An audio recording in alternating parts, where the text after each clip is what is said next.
Hello, and welcome to another episode of the Galactic Driftwood podcast. I'm Bill. I'm Linda. I'm John. I'm Charles. I'm Seth.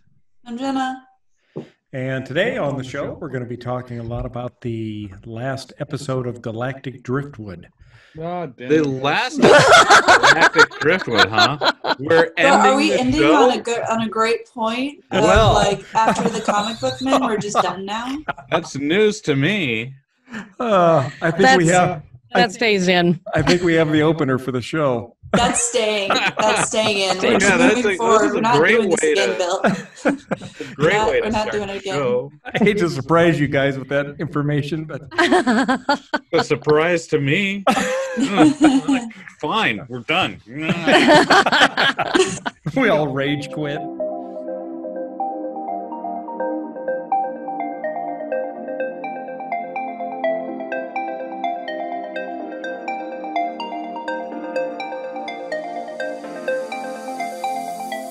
Welcome, sentient beings from all known universes and beyond. It's time to activate your cranial downlinks and prepare to receive a raft of discussion on a cosmic ocean of science fiction and fantasy topics, interviews with local area genre devotees, and insightful prognostication by our soothsayers of science fiction, our forecasters of fantasy, and any other beings that happen to get caught in our gravity well.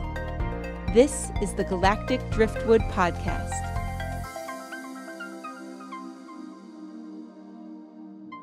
Hello, and welcome to another episode of the Galactic Driftwood podcast. I'm Bill. I'm Linda. I'm John. Charles. I'm Seth. Jenna. And today on the show, we're going to be talking about Westworld. Season 3 just finished up. And I think the majority of us anyway, John, Charles, Linda, and myself, finished Season 3 Why this you gotta week. call me out like that, Bill? Go ahead. Well, you know, I want people to be able to point fingers where fingers should be pointed. I tried. I And tried. and Seth Tried is a lot. midway through Season 1. Yeah. It was kind of funny because as we were getting ready to start the show, we were talking about, we were doing some testing on Zoom here to try to get it to be able to record in grid mode. And so I had to drop in and drop out of the session for a while. And did somebody share their screen? But I think Linda did. Oh, okay. Gotcha. It just changed my entire view on my screen here. Okay, so no. Don't I like hit when wouldn't Linda do that. shares Green Bill. images. Anyway, so as I rejoined in, it says the host is joining, and Seth is like, "Oh, you're a host. Well, that's a good thing. You can't harm me then," which was blatantly Have obvious. you that he's seen only the in show? He's only in the season one. I didn't even I mean, get I'm it until I remember it because it's been so long since the hosts haven't hurt people that I forgot. Right. I'm halfway through season 1, and I don't know why there's season 2 and 3. Everything's clearly going fine, and nothing's going to go wrong at all. Yep. Right. Well, Right. the cake is a lie. Sorry. It is a lie. So, John, what were your thoughts? You just finished up the last 2 episodes of season 3 last night, so you've got the freshest perspective. The end was very much similar to the end of The Matrix. So Neo this and is your Dolores- spoiler warning, by the way, Yeah. Yeah. 30 seconds ago. Well, I mean, we should have had that at the very top of the show, don't you think? Maybe we should have. I'll Yeah. just We didn't. I'll just flash up spoilers ahead. Okay, cool. Have they seen the show? Our show? We spoil everything. Well, Neo and Dolores seem to be kind of the one. And the similarities to Dolores's final moments is very similar to Neo's final moments. I just, She's in the end, they sacrificed themselves for a great computer. I mean, It was that's very- not a scene I would have duplicated, probably. It's like, but the world is going to shit. Yeah. I'm not exactly. So for Jenna and Seth, and for the audience members that may not have seen it, Westworld is about an amusement park where there are hosts that look exactly physically and responsively like normal human beings. If you didn't know they were robots, you wouldn't be able to tell they were robots. And throughout season 1, they start doing things with the robots, altering the code such that they can remember their past iterations. So as they go through the show and guests arrive, it's in the initial season, it's a Western because of Westworld. So it's a Western. Yeah. And honestly, that's one of the reasons, like, 'cause part of it is people can go in there and like basically kill people or Right. whatever and do what they want. And because it's a robot, it's supposed to be okay. Right. Yeah. Yeah, There's no repercussions. You can let your dark side run free. They have Yeah. pistols there. The guns are intelligent such that they won't shoot a real person, but if you pull the trigger on a host, it'll shoot them and kill them. So. And that was honestly like one of the things that I wasn't sure if I wanted to start it because I felt like I would have gotten emotionally invested in the robots, but it's still, Well, but you're you saying do. it's still worth it.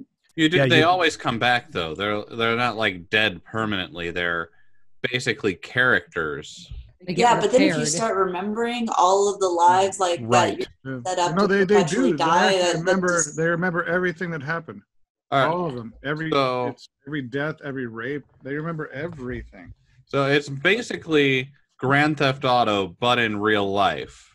Yeah. yeah, pretty that's much. the best way to put it. That's what Yeah. it sounded like to And me. initially, they had no memories. So once they were taken down, their memories were wiped. They were rebuilt. The program was reinstalled for what they were the life that they were supposed to live in that Western town, and they were sent back up. But then the guy who ran the park, I think he wanted them to become sentient, to become self-aware. And his thought was that in order to do that, it's your memories that make you who you are. And Mhm. so these robots, these androids, needed to have their memories. So he started allowing them to remember things. And so the androids, I liken it to when you're doing something in real life and suddenly you have that deja vu moment where you feel Yeah. like, hey, I've been here before. Well, for them, the deja vu moment is actually crystal clear because it's all been recorded in their computer mind, right? And so when they get into a certain scene, all of a sudden they'll see a flashback to where that scene went horribly wrong and they were murdered, strangled, stabbed, raped, or whatever. And that has a traumatic effect on them. And eventually what happens is through season 2, the park kind of self-destructs. And a number of the hosts get out. And the ones that do get out also take what they call what they term as pearls. It's like a little round metal ball that is the consciousness of the particular host that you're talking about. And so those little pearls get put in the back of the head, and that's what allows them to interact. One of the more interesting questions, I think, Yeah. you kind of touched on, but most of the robots started with a false memory, Yes, correct. right? And then what happened? So the false memory still made them semi-conscious, right? Right. It It's gave now- them kind of a reference space, right? But it was implanted, it was generated, it wasn't real. Well, so there's with most of the characters that are left, and especially by season 3, you have the question, and they keep questioning themselves, which one's them? Yeah. Which memory is real? Well, Yeah, and but not just real, but the trauma overtakes them, right? yes, right. And they change themselves, and they give themselves greater powers or whatnot. But Well, the question, they go back and forth. Do I want to be the person that goes and sees my daughter, or am Yeah. I going to save the That's world? just it. They don't have daughters and they don't have sons. They have weird memories that were partially suppressed or not. And it's Yeah. like Maeve is one of the characters in the show, and she literally every single thing she did past season 1, involved trying to find and save her daughter, which she didn't even have because they changed her entire track. She used to be a homesteader. Then they turned her into a kind of madam at a brothel. Western madam. But this desire for the child that she didn't have, that was just another robot, that was programmed to play another part, was intense. And you kind of saw that with Tessa Thompson's character. And the child of, what was her name again? It definitely brings me flashes of Blade Runner, the original one, where the androids have they found that they were more effective if they gave them false memories. Even though they're not working in some Westworld, they're these mining colonies, and they give them these pictures so they think that they're really potentially human or have these backgrounds and stories. Very Blade Runner. And some of those, even though they didn't dig that deep into it, some of the outlaw androids in the original Blade Runner are trying to come to terms with those false memories. Yeah. Like the one who has, the Rutger Hauer's character asked him, "Did you get your precious pictures?" Yeah. Right. Exactly. It is very, very, very much echoes of that.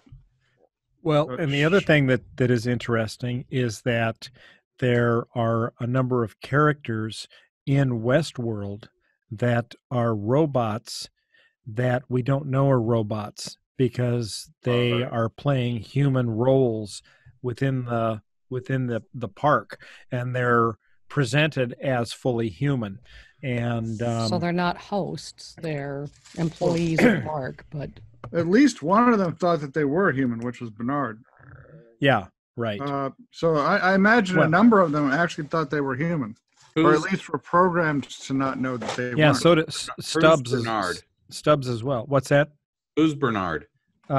Bernard is the played by Jeffrey Wright. He's the black partner to Dr. Robert Ford. I was kind of hoping to see a little bit of him. I always felt that Ford was going to walk out at some point and say, "Ha ha ha! Yeah, I did all this stuff." But well, I guess it's not over yet. So no, he could still present, but it would be a memory because Bernard was heavily in season 1. I can't how you could miss him. Oh yeah, he just didn't know which one because he hasn't seen the characters enough to know. Yeah, and interestingly, I thought we would see more of Teddy. We haven't seen Teddy at all. In season 3, you mean? Yeah. Yeah, he's a goner. Teddy is huge in season 1 and season 2, and we don't see him in season 3. But there is, according to the actor himself, he is back. So maybe we'll see him in part 4. So Teddy was the two hosts.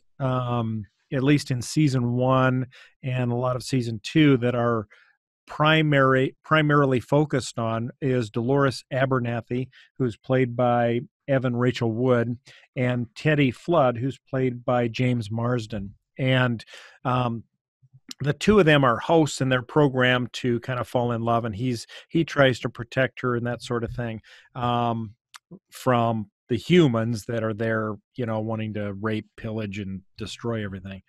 And so... As they do. Yeah. So anyway, as Dolores... How else are you going to spend a Saturday, Linda? Right. So as Dolores becomes more conscious and gets more power within the simulation or within the world, she's able to alter the other hosts' intellect and perceptions and abilities. And so she ups Teddy so that he understands and can learn and realizes that he's also part of that simulation. But then she tweaks him in a very evil direction so that he becomes more of a murdering guy to do Dolores's bidding, do her dirty work. And murder bots? Yeah, and that's sort of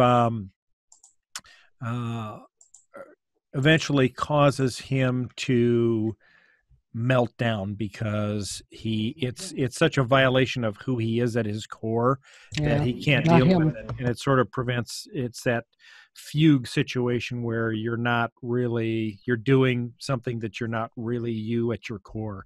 So that was interesting, and I thought we would see more of him in season 3, but we haven't. So that may I be don't know coming up. now. Is Dolores gone, or is I she? don't think she's gone. Well, I thought she went up into the big mega computer, but then they Yeah. killed the big mega computer. So Yeah. I don't know where.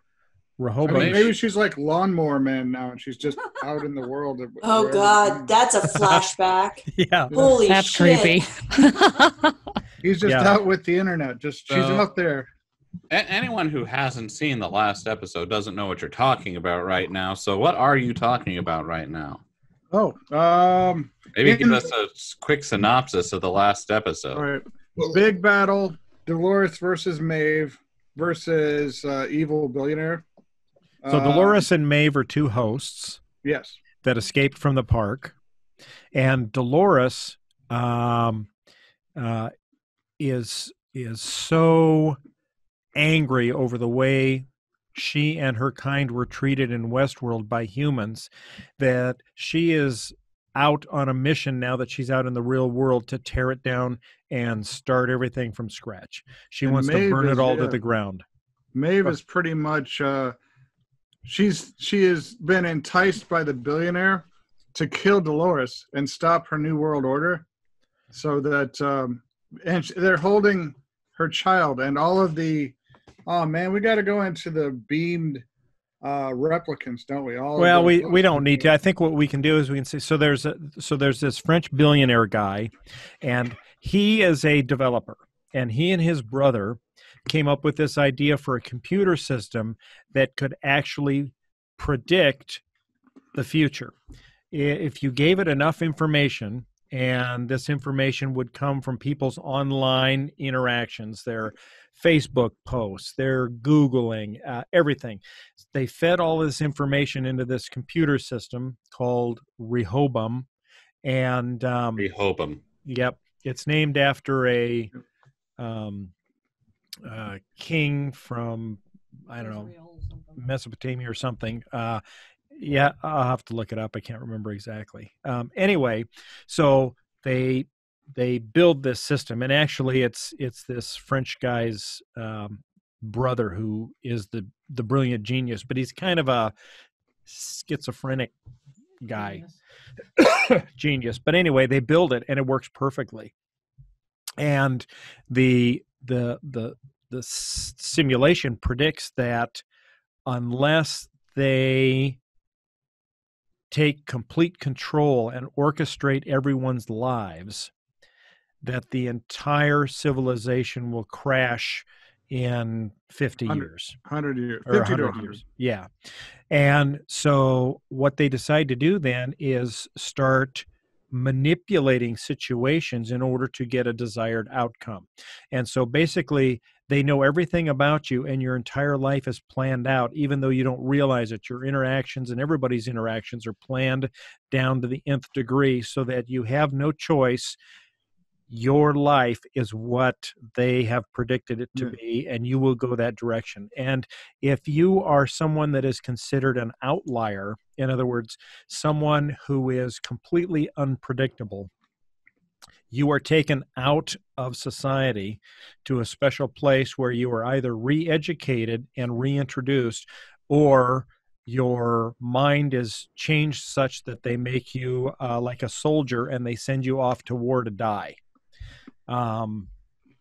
So that's kind of what the world is like now. Everybody's lives are controlled and manipulated. There's no violence. There's no crime. It's like an idyllic world, except no one has any free will.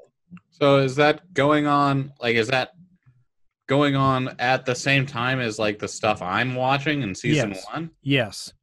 So it's this idyllic world. Yes. And the super rich are still inside going to... Right. So that's where everybody, all the super rich, go to Westworld to take out their frustrations that they can't get out in the normal world because everything's so controlled. And Westworld tracked what they called their biometric data, which is what the billionaire needed to build a predictive algorithm to control the human race. So the data... I don't know. When did we find out about the data collection? Was that at like halfway through season 2? Yeah. But yeah, the park is collecting data on everything that not only that the customers do, but what they think.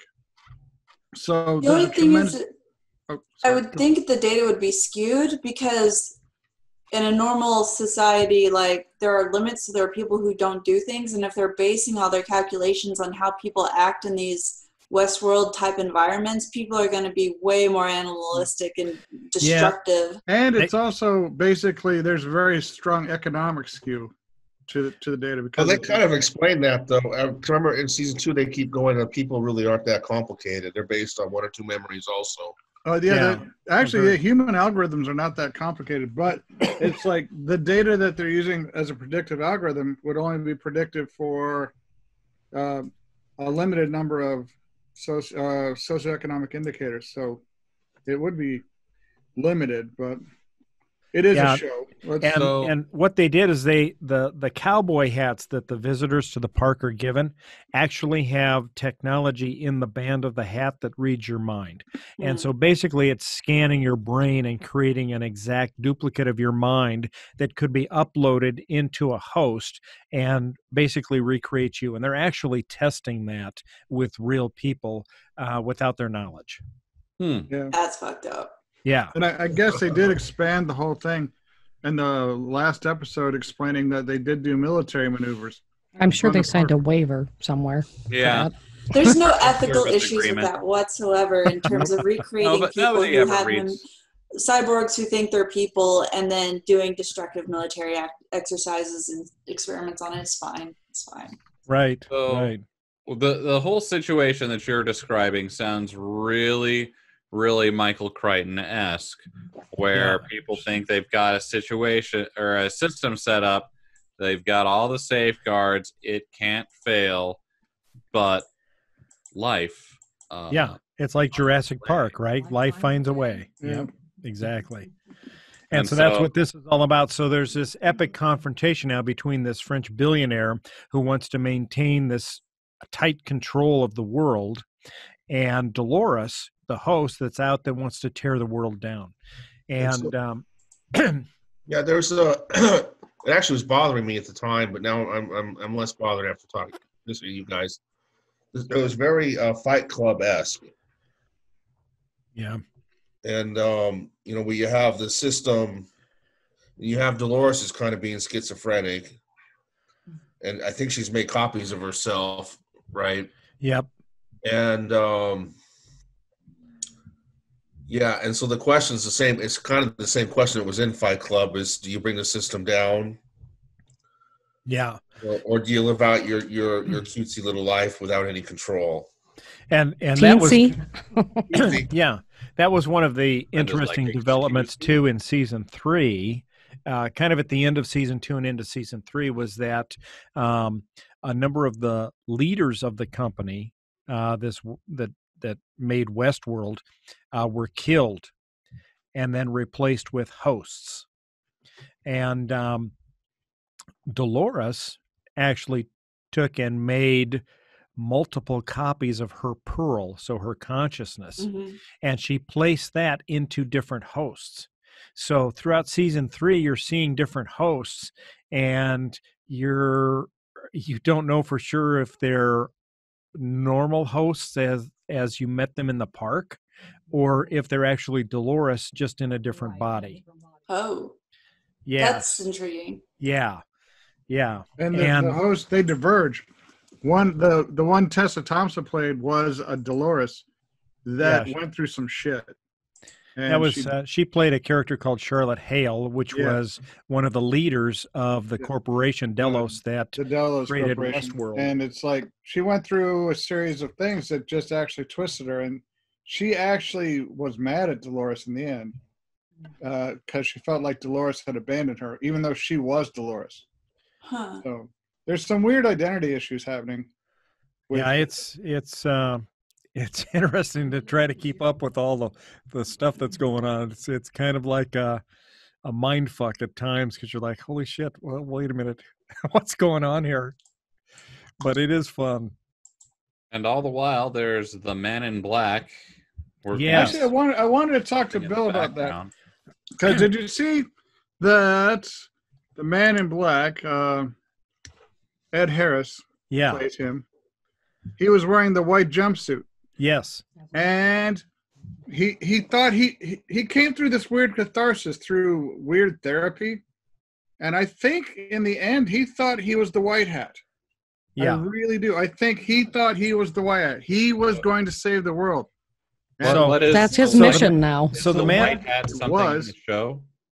yeah, the white hat typically indicates a good guy in Westworld, Okay.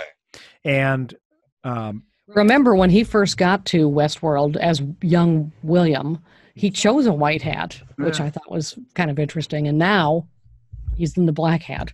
Well, Yeah. but now I think he went back to he wanted to be the White Hat. He I'm going to save the world. Yeah, you know, that's what he says. well, that's Yeah. what he said. When he's in his white jumpsuit, he goes, "Yeah, I'm going to go save the world." I think you can But talk there's, about him in there's the different past ways you could tense save now the 'cause world. they I killed him. mean, Remember? save it by destroying it.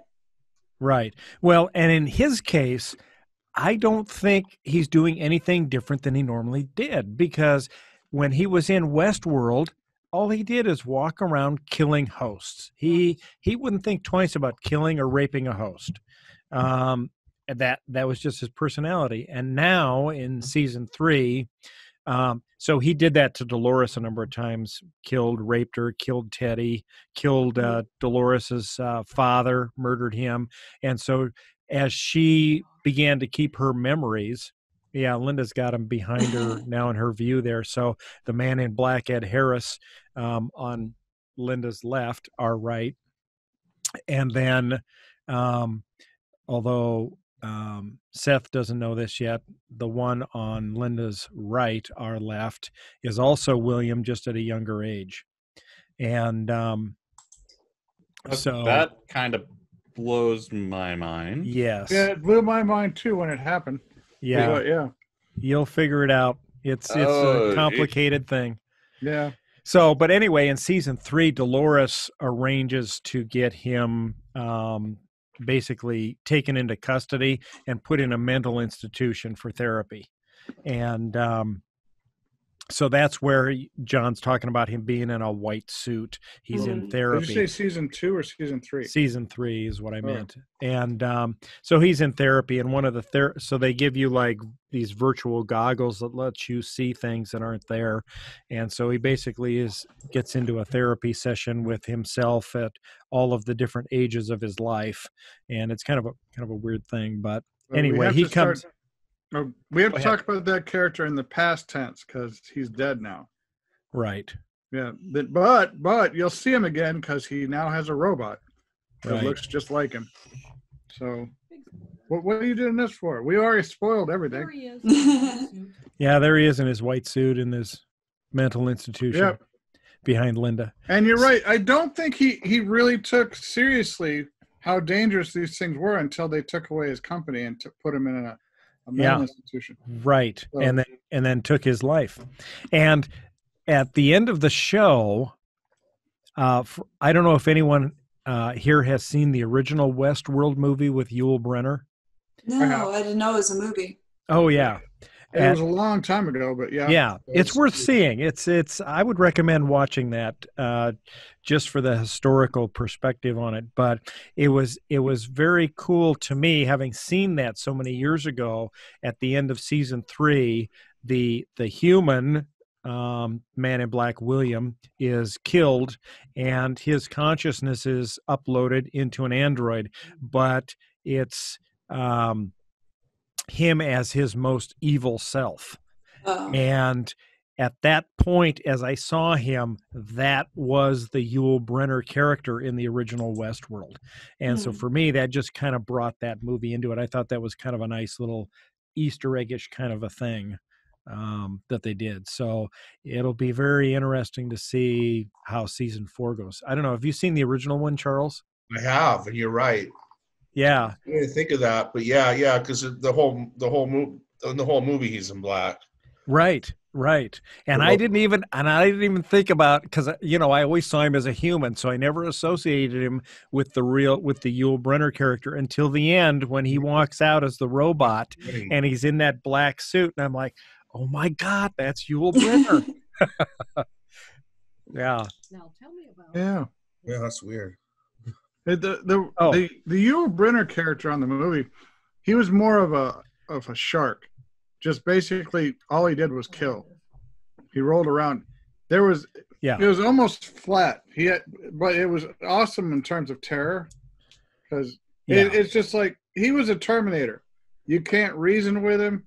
You can't. He doesn't sleep. He doesn't eat. All he does is go looking to kill everyone around him. And he was the fastest gun in the West. I mean, there's no one that could pull a gun out of his holster, and that's what he was. He was a gunslinger in the Old West. And if you went up against him, he had been programmed in most of his existence, even though he was the baddest guy in Westworld. If he faced against a human, no matter how clumsy or stupid that human was, he was programmed to lose. Oh, okay. And that'd make that character go kind of crazy. Yeah, well, it did, and that was just one time too much, and it's an interesting show. It's good to watch. Yeah, so Linda's got a picture up behind her now. Hit your mute button there a minute.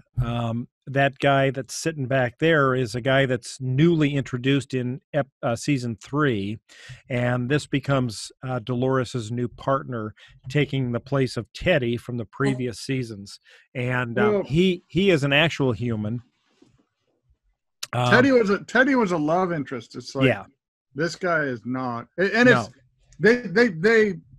how do you define their relationship? They weren't really friends. They worked together. So he is a victim of the system. He is one of the outliers that was reprogrammed to do dirty deeds for the organization, the company that controls everything. So at some points he was in the military, and other points he was just like kind of a rogue. What would you call him? What's that? Gun for hire, wasn't he? Yeah, pretty much a gun for hire. And they've actually there's an app on your phone now that you can get. And if you want to do crime, you just sign up for the level of crime you want to do, and then you'll get assigned tasks. But of course, I call him more of a fixer. Yeah. So of course it's actually that computer Rehoboam that's giving you the assignments to take out things that it wants done. To direct society to whatever calculated future it's trying to get to. Correct. So Dolores, who you see there standing next to the guy. Let's take a quick second to appreciate John's kitty. Oh, yeah. Nice kitty. Say it, all hail Lord Xenu, because Kitty. All right, go on, John. Bill. Yeah. So anyway, his role in it is that Dolores wants human society to be brought down by a human, and so her whole plan in season 3 is to open that guy's eyes to the world that he actually lives in and what was done to him, because his mind was essentially reprogrammed. He doesn't even know who he is or who he was. And so throughout the episode, she starts showing him who he is and who he was. And it's actually that gentleman, and I'm trying to find him to figure out, I can't remember what his name is. Anyway, he comes through for it in the Caleb. Yeah, that's his name, Caleb.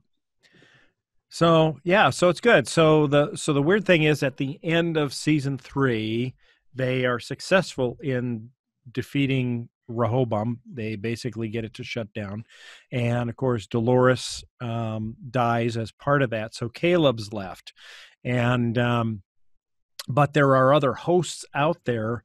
Some of those hosts are Dolores, we still believe. And well, I mean, we know Tessa Thompson's character's there, and she is a clone of Dolores. So yes, and so is I'm trying to find. Lawrence. Yeah, he's out there. Lawrence, and so he's Lawrence is out there. Dolores. It was surprising to see him. Yeah, I wasn't expecting that. yeah, and I think he'd been hiding in Germany, right? I don't know where. So I don't think that was ever brought up. Yeah. So anyway, Lawrence is out. I think the last time we saw him, he had a huge truck full of giant things of super explosive because they were basically taking everything down. Yeah. And so he's out there, and then we see, big explosions starting to happen throughout the city, and where Delos is located. And then it kind of cuts. I think it goes to credits, right? And then it comes back from just credits. Basically, Caleb and Tessa Thompson's character just watching everything blow up. So yeah, are we going to have post-apocalyptic Westworld next? I get the impression of that because so Arnold, again, who was the partner of Dr. Robert Ford, who created this whole Westworld theme park, and he is a robot. We see him towards the end, the last episode of season 3. He basically is in this motel room with Stubbs, who is a security guard from Westworld, who we thought was human, who turned out to really be an android. But now he's been reprogrammed to act as a security guard specifically for Arnold, who's also a host. Anyway, they're in this hotel room, and Bernard gets this case delivered to him like a suitcase, and it's from Dolores, and he opens it up, and there's a headset in there, and he puts this headset on, and you can see him going into some virtual simulation, and then all of a sudden his head slumps forward like this. Well, then the rest of the show continues on, and then at the end of the show, after the credits, we come back and we see Bernard still sitting there, only we know years have passed because he is literally covered in dust and he has not moved. So was all of Westworld just a simulation, though? Like everything? I don't think so, but no. I think he went to where all right. In the end of season 2, most of the hosts, a large number of the hosts, actually transferred their consciousness into a stream that was the cloud. Beamed somewhere, and he accessed it. That's what the key was all about. Yeah, Bernard was the key to reaccessing that world, which is the only thing that Maeve wants. So, So anyway, at the end of the episode, he all of a sudden comes back to life and sits up and is awake.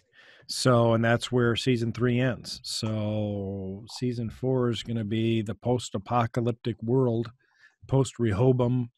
Well, I guess I'm still kind of pro-Android. Yeah. Oh, yeah. Yeah, definitely. Well, yeah, that was kind of a disappointment at the end of season 3, I thought. Yeah. That you weren't, it wasn't, because I was looking for the obvious destruction of humanity. I was right. looking forward to it. Well, that's not, Dolores didn't want that. Dolores wanted everyone to live together. Well, I know, but I'm not. Dolores was very much the fan of the Pyrrhic victory. Everyone that could live together will live together, but everyone who can't will die quickly and now. And that's kind of where there's a lot of horror and pain and misery in this world, but she chooses to see the beauty. Mm-hmm. Well, that's so she retained that core program bit then. Right. Well, it'll be fun to see the beauty in the Mad Max series. Oh God. Like there are other parks too, right? Aren't there? There's not just Westworld. There's other parks. Oh yeah, there's other Nazi World, Samurai World. Yeah. There was I guess there was Soldier World. Are there that many rich people who can keep these places open? Apparently. Unless the billionaire is supplementing them because he needs the data. Well, because like when like the guests in season 1, we see a couple guests or one guest come in, who like they bring him in and it's very expensive, and they bring him in and they're like, oh yes, you have all these clothes to choose from for your costume, and these are all bespoke, made especially for you. And I'm like, oh, this recontext just like how rich these people are supposed to be. Rich, but also in the last episode we learned about Army Training World. So apparently they can make whole parks for industrial and military purposes. So yeah, I imagine that Delos had its fingers in everything. And that's where I would think in this world, you guys, like most of you probably only saw the super rich, but there's probably like people who would be at our level who could do like maybe a day or a few hours or something, but they have to bring like their own clothes or rent it. I mean, that's possible. The one thing that I liked in the beginning episode, we see William, young William. He's getting introduced to the park, and a person is showing him around and showing him like the clothes that Seth saw and all that kind of stuff. And at one point he asks her if she is a host, and she says, if you can't tell, does it really matter? Yeah. That pissed me off. I liked young William. I did. I liked him. I was rooting for him until I found out he was the dick. He was a nice guy, and then he just went twisted at some point. He stood up to all the evil in that family. Yeah. And that dad, that dad. The dad was horrible. Bad. He was so bad. He had a they haven't seen the dad yet, have they? That's season 2, isn't it? What was that, Charles? Well, I mean, Dolores broke his heart. Yeah, that's true. Yeah. Dolores is a robot. Yeah, but she still broke his heart. If it can't tell, does it matter? Yes. Good point, Linda. No, it does matter. It's like blaming your stove for breaking your heart. It's like Dolores is a collection of algorithms, or at least she was at that time. She grew out of that because of, like Bill was talking about earlier, Ford started tinkering with her code. But, when she was hanging with young William, she was just playing a role. Well, no, but there's a point there where he thought she was conscious and he was going to help her escape. Well, yeah, that was his mistake, wasn't it? He thought she was human, and it turned out she was not. Well, but that's what twisted him. Right, that's what broke him. Yeah. That makes sense. I mean, that seems to be the weirdness of humans, that we like to anthropomorphize. Yeah. Anthropomorphize. Right? Yeah, anthropomorphize. Yeah. Yeah, like animals, objects, and if it looks remotely human, which obviously these are robots, but now we're gonna think, we're gonna assign, it's conscious, it's real. Sure. Yeah, I mean, we won't even be able to help it. People put googly eyes on their Roombas and form emotional connections to them. Yeah. So, I mean, yeah. Did you put googly eyes on your Roomba, Seth? He's got cats. He didn't have to put googly eyes on his Roomba. Yeah, sadly, the googly eyes on our Roomba didn't work because they kept falling off, but other people have definitely done it. Do any of your cats ride around on your Roomba? No, they won't have anything to do with the Roomba. So all of this, it's interesting to hear this review of this TV series. I just saw another podcast with Elon Musk, and he got more into Neuralink and what he's working on for that. And they're definitely making progress.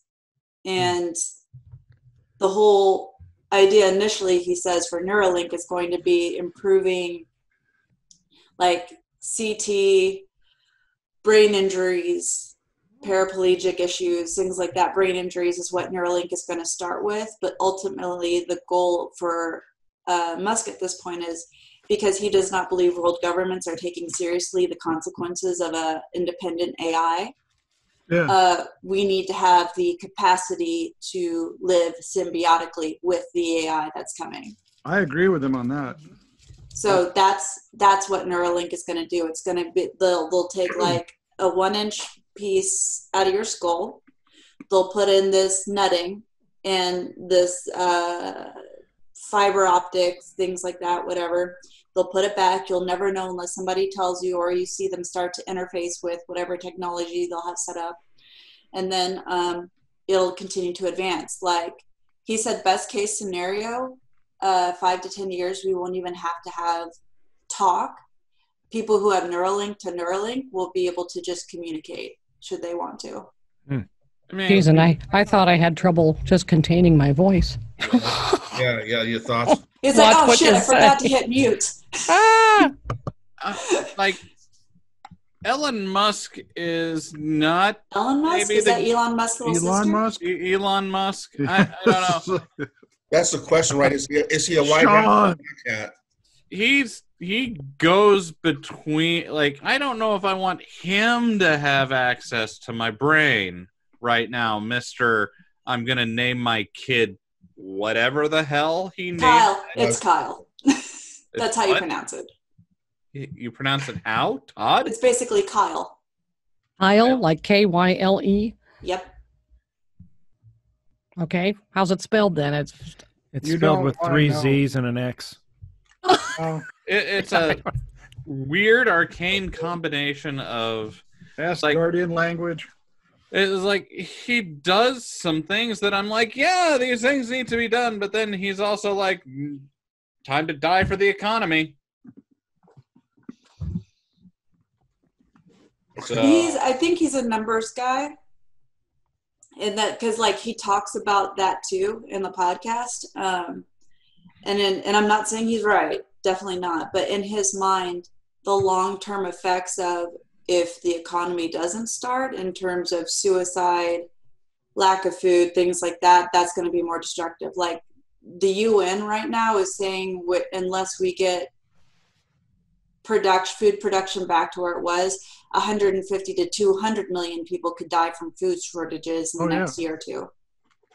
No, Elon's So right about all what's that. more important? Like not more important. It's not about importance. It's about numbers. Are we going to save more people by opening things back up, food production, things like that, versus continuing where we're going, and it protects a few vulnerable populations? And I'm not saying it's right. I'm just saying he's purely numbers. Yeah, That's but those how he numbers came are- across. It's very correct. It's like there's decisions that are going to have to be made. And I'm not really happy with the people we have to make them for us right now. So Right now, I'm just hoping to survive the meat famine of 2020. yeah, that's going to be rough. I know your diet, Bill. I have it. And it's like there's an awful lot of meat in that diet. Awful lot. Well, I mean, this is where I really feel like instead of killing the animals, maybe let people come by the animal and slaughter it themselves. I mean, where you can. It's going to be weird. Yeah. There's going to be some ethical questions, and maybe the FDA's got to just stay out of it, and you sign a waiver, like, because we're used to all these processing facilities to handle our food safely so no one gets sick and dies. But it's like, okay, there's a meat shortage. Here's a supplier. You have to sign a waiver that if you don't slaughter it correctly and you get sick and die, that's on you. But at least you'll have meat. I can tell you I'm not going to be slaughtering any animals. I am an IT guy. I don't know. You know, But you I have cut friends. into an onion and I cry. there will probably be as do we all. there will probably be an Uber app type thing for you, Bill, where you just like there's a gig economy thing where you have somebody go out and they slaughter your cow for you and they bring it to you and you rate them. There you go. I could do that. I'm just not a slaughtering kind of guy. Now let's I see. mean- What's the name of that? What should the name of that business be? The meat Not wagon. not Uber, but The meat wagon. We'll come to your house. I mean, No, we, it's got to be something that ends in but you leave the e out. So slaughter. but we digress. Just saying the Neuralink and the digress. possibilities of Yeah. what that's We've going never to done allow that us before. to do. Yeah. we're Galactic Driftwood. That's what we do. Yeah, I We know, right? digress. But because I don't want to lose track of that, like the possibilities he's talking about, you'll be able, like right now, memory is faulty. People who have Neuralink will be able to replay memories as if they're still in that moment. Oh yeah, No, and I think that's going to be a great segue for the upload show we do. But I just wanted to say, I think Jenna just hit the name of this episode, but we digress. This whole episode has just been kind of one weird, unplanned ramble. How do you think something like... sorry, go ahead, Charles. You'd be able to upload your slaughtering abilities. Yeah. There you go. How do you think Neuralink and total recall of memories would impact things like the Me Too movement? Because then you'll be able to project those memories and basically show, this did happen. But if you can recall them perfectly, are you going to be able to recover from that? Right. And then that's the key. Okay, you get that person prosecuted, or maybe you choose not to and you just delete it. Well, but what about fake news? I mean, did you fake your memory? Could you pay somebody to which fake is your memory? which could be with deep fakes. Now that technology is progressing, someone can upload a deep fake. Like the CIA might be able to make their Manchurian candidate through this technology. Yeah. Finally, since they couldn't do it with LSD, now they'll be able to do it with Neuralink. You know, they're probably super interested in however they take this. Yeah, if you upload a memory to Neuralink and it goes into your mind, do you see that as an actual memory that really happened, or do you see it as a fake memory that was uploaded? Could you tell the difference at that point? That would be kind of frightening. I don't know. The other question I have to kind of bring us back a little bit to Westwood is, at what point the Westworld. Westwood. Everybody is so critical this morning. That's all right. Westworld. At what point? Well, he ended the show earlier, or forever. Yes. It's the last episode of Galactic Driftwood. It's the last episode forever. At what point would you need to give a host some sort of fundamental rights? At what point does a robot cease to be just an appliance when they and become start to sentient? become? When they become sentient? But how do you tell that? I mean, I know. Look, we think that dolphins are sentient, but we don't give them any rights. And in fact, we don't even alter our fishing methods to save their lives.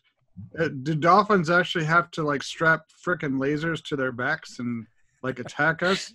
So that I am we in actually favor of this recognize them? 110%. Want freaking laser beams on their heads. But, I mean, as they are at the beginning of season 1, they're pretty much sentient. Yeah, they're able to be programmed, but if they weren't reset every day, they'd essentially be just like people.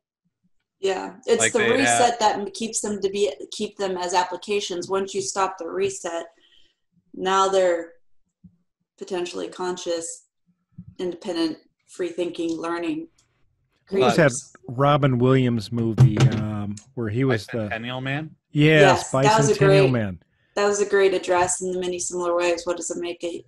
When does he become a human and gain human rights? Story. Yeah, that's actually what Asimov was addressing. Was when does it become a human? And it's like, when does it? I think right now the only way that would happen is the way it's happening now. It's like literally the robots would have to rise up and fight back to get acceptance. Well, I think it's not when do they become human, it's when we treat them as if they were, or give the treat them as an equal sentient species. Well, yeah. Well, not even equal as a I mean, look, oddly, everyone here is aware of the trial of Standing Bear, which actually established that Native Americans were human. It's like, and that wasn't as long ago as I'd like to believe. No. It's like Native Americans were not considered to be human beings. So where does the line come when it's actually an artificially constructed non-human being? When do we give them human status? Well, you'd certainly have people that would argue against it forever because they'd be afraid that would somehow diminish their uniqueness before the universe, right? Within uniqueness, the universe. Or they took our gerbs. They took our jobs. Well, there'd also be the whole religious impact or Yeah. aspect of it that would, it would just probably make me angry just thinking about. It's making me angry thinking about it right now. I'm always angry. And let's not forget that even as of 1906, a young pygmy man was held in the Bronx Zoo in a I think cage it's because gonna he wasn't considered Oh, my human. God. I think I've got it figured. As of 1906. Yeah. We're going to decide there's going to be an uprising once they start repossessing guys' wives. Repossessing? Your robot wife. Oh, Your multiple robot wives. I think that's a waifu TM. Yeah. Yeah, but that'll be when when people get upset. Jenna knows what I'm talking about. Yeah, yeah. So you're saying somebody misses a payment on their robot wife, and then Or the their puppy, bank repossesses it? Yeah. Or, I mean, I was talking about this because Sean and Mark and I, Seth, were like safely social distancing out by the lake yesterday, talking.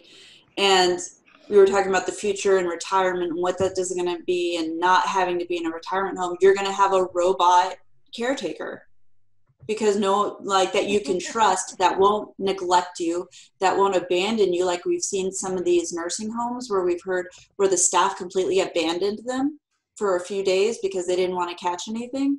Now you'll have your very faithful robot keeper. Well, who the will wipe rich your will. ass and not shame you. The rich people will. My robot keeper is going to have Wolverine claws.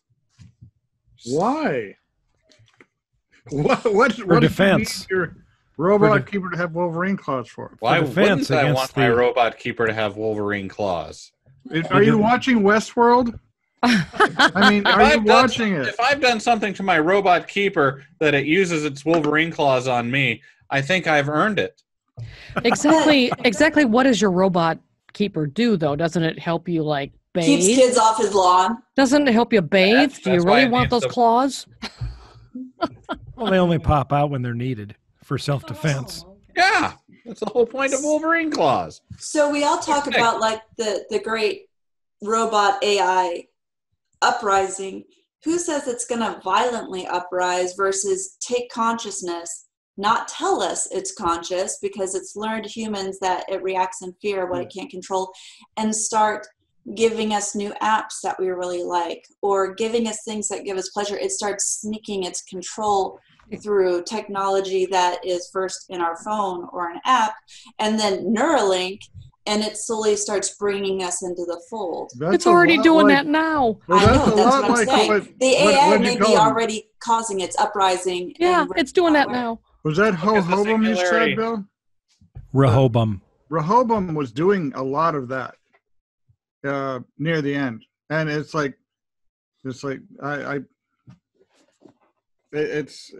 you're actually painting that picture, Jenna, of what's happening in the end of Westworld. What they find out that this AI has been doing for like 40 years. By the way, Rehoboam was the first king of the kingdom of Judea. Hey, what was He was the son of and another one, successor wasn't to there, Bill? Solomon.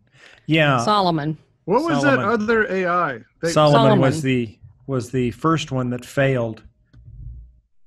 And then they The built first iteration of Rehoboam. So was Rehoboam schizophrenic or was Solomon schizophrenic? Solomon was. All right. So Which Solomon is a very was interesting diagnosis for a computer, but Solomon was too much like his inventor, and it was schizophrenic, and so they had to lock it in a room somewhere with a fail-safe EMP device that if it ever somehow escaped the room, they would detonate the EMP and destroy Solomon. And why didn't they just detonate it in the first place? Why go through all that? Yeah, why don't they just turn it off? they needed Well- they needed some answers. They needed it for some stuff, Yeah. apparently. I don't know. That's why they kept it Not around. how writing a computer program works. And so, Stop being realistic. so the interesting thing Well, is AIs that would rewrite their own computer programs, you know. right. Well, and this makes me kind of concerned for season 4 because the whole process leading to the destruction of Rehoboam was actually written by Solomon and then given to Caleb and Dolores to implement. So we don't know for sure if But- that is but a how- sound wait. plan. But Caleb, they destroyed that. The drive that Dolores gave to Caleb was stepped on by the billionaire because he couldn't get it there. So, Rehoboam predicts the future. Yes. Yes. How did this catch it by surprise?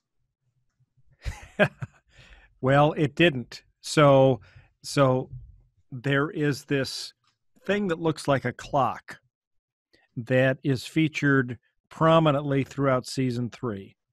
And it's basically, instead of a clock, imagine a circular frame containing a picture of an eclipse. All right. Linda's going to try to Linda's put up a looking it up. picture. So imagine an eclipse, and you've got this thin ring in a circle around a white space.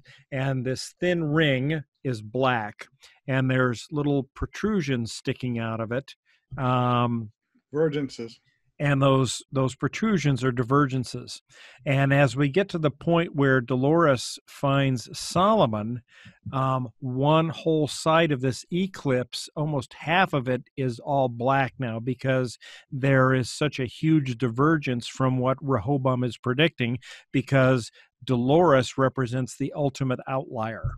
And because they have no information on Dolores at all in this system, they don't know what's going to happen. And the In more what Dolores, situation? Like What's they've that? never been in a situation like this before. right? And so basically, this divergence is happening, and throughout the season, we see the divergence increasing more and more and more. The more impact Dolores has on the world. So, yeah. So that's why Rehoboam couldn't really predict that. Well, it reminded Perfectly me framed, Linda. That's awesome. It reminded me of Yes. how sociologists collect data in terms of analyzing group behavior. Move to the Individual side, Linda, so behavior they can- is very chaotic. Oh, we You saw. can't really predict what individuals do, but in groups, people are very, very, very predictable. It's like, You could move back.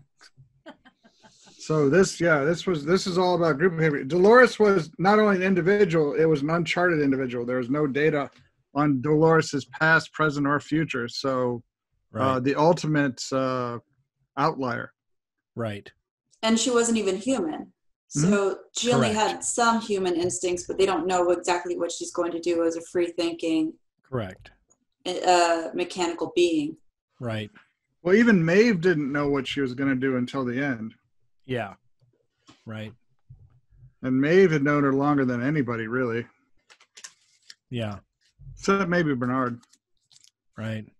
What Yeah, was sure. Bernard's role? Was that the whole saving the key thing? His whole purpose. That's. I all think he- so. Yeah. Oh, and Arnold and Bernard are the same person. Yeah. Oh yeah. Oh, I forgot. Oh, Seth. Yeah. Arnold and Bernard are the same person. Have fun with that. Awesome. Oh shit. I forgot about that. It's been so long. It's like, Yeah. like what you're watching right now is like hazy in the past for me. It's like it's all like way back there. Yeah. It's past trauma. Yeah. I bring a valuable commodity to this discussion. Yes, a fresh perspective on season 1. You do. I wish I could be you so that I could actually watch it over again. So You Right. could just watch it over again. I could, but I want to see it new again. Well, I if want- you had Neuralink, then you could just delete your memories of watching the show and watch it again for the first time. I just want to watch season. I like that idea. Could I make a copy and then put the copy back in and compare notes on how I enjoyed the first time I watch it twice? Oh, so this will fuck with you. With Neuralink, in theory, if it progresses to the point, and they talked about this too, you'll be able to update or upload versions of yourself. So like, let's say you get into a horrible traumatic brain injury that they need to re-upload your previous memories, so you get your memories back. They're there. You could download everything at like 20 and then hit 30, and then maybe you upload that in like VR, that version of yourself, and have a conversation with 20-year-old you. I don't know if I'd want to do that. Right? I'd spend too much time punching the screen. Yeah, no, I'd spend a lot of time punching 20-year-old me. It's like, you conservative little dick. Idiot. I have no idea what's coming. I'm going to watch season 3 over again just because I want to see Dolores. I think I need to. Yeah. I just Agreed. want to see Dolores in her black dresses. Oh, for God's sake. I felt she really, that actress really pulled it off. And it was like an impossible role, and she made it happen. It was a pleasure to watch her do that. All right, so I guess we're coming up on probably on the end of the podcast here. Yeah. Final thoughts? Even though we spoiled the shit out of it, everyone needs to go see it still. Yeah. Yes. Who hasn't? Yes, see it. You'll enjoy it. Save those Neuralink thoughts for the upload episode. We're going to have fun with that.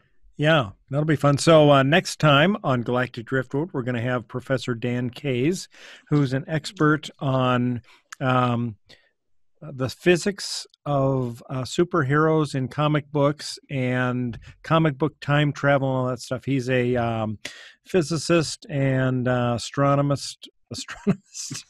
What is wrong with you in astronomy today? I know what's You wrong cannot with say astronomy to save your life. I cannot.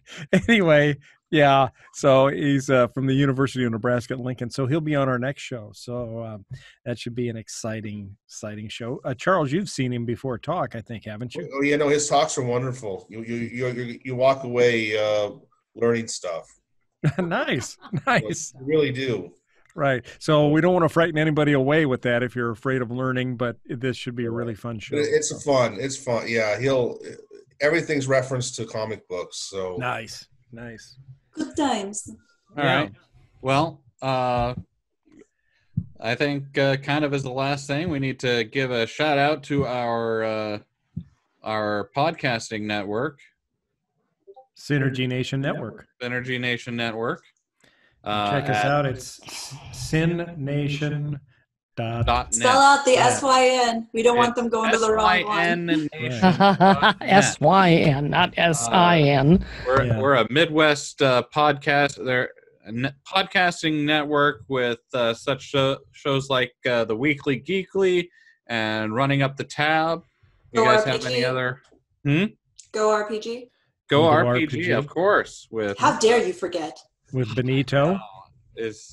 How dare I should be ashamed. And we're growing all the time. Sorry, Benito. I really am. So, yeah. Go to synnation.net and check out some of the other shows on the network. Yeah. You're sure to find something you'll like. All right. Well, thank you all for tuning in. I'm Bill. Linda. John. Charles. I'm Seth. And we will see you in 2 weeks. Thanks for watching, everybody. Bye-bye. Bye.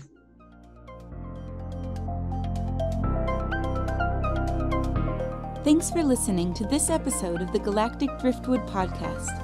For more information and past episodes, please visit our website at galacticdriftwood.space or subscribe to us on YouTube. And now, please deactivate your cranial downlinks, collect your towels, and be sure to watch your step as you exit our gravity well.